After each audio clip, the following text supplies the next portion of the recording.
lalaki na kumuha sa'yo sa banda? Si Mark. Naku, Barang, kung nandun ka, nakita mo siya, ang gwapo-gwapo niya. Tapos, gustong-gusto niya yung boses ko. Sabi pa nga niya, para daw akong anghel. So ano, crush mo na siya? Crush! Hindi ko lang crush. Gusto ko siya. Gusto ko siya. Sa tingin ko nga mahal ko na siya. Sampaguita, tinatanggap mo ba si Martin bilang kasama?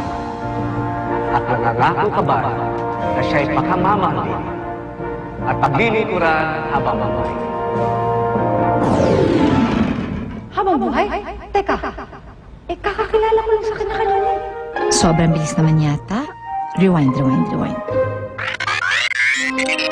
Sampaguita, I love you.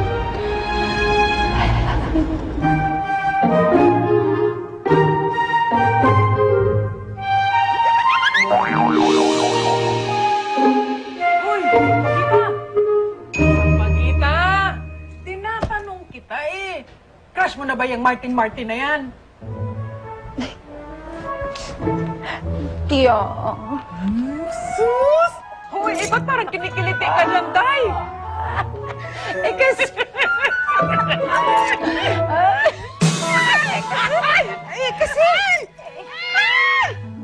Pusa, kinikiliti ako. Ay, so, go away! Go away!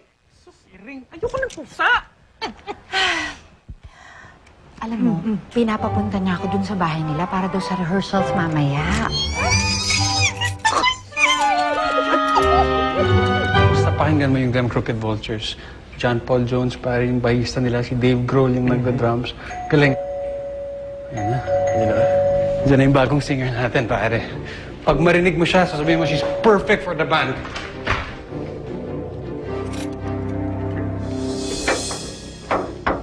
Hi, Martin. Sorry, miss. Magkakilala ba tayo? Ikaw naman, ang galing mong makalimot. Ako to, si Sampaguita. Sampaguita? Oo, ako yung bago niyong singer.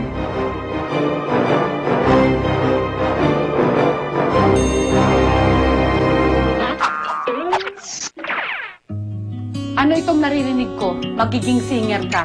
Ang tigas naman ng kukote mo. Wala kang kinabukasan sa singing-singing na yan. Bakit ba hindi na lang maging masaya si Inay sa akin? Hindi ko na naiisip na ito talaga ang gusto kong gawin. Pangarap ko to, tay. Hinahanap ko ho si Elvis Fernandez. Ako si Elvis Fernandez. Bakit? Itay! Ito nga. Magpaliwanag ka nga. Ako ho si Smith. Joey Pepe Smith Fernandez.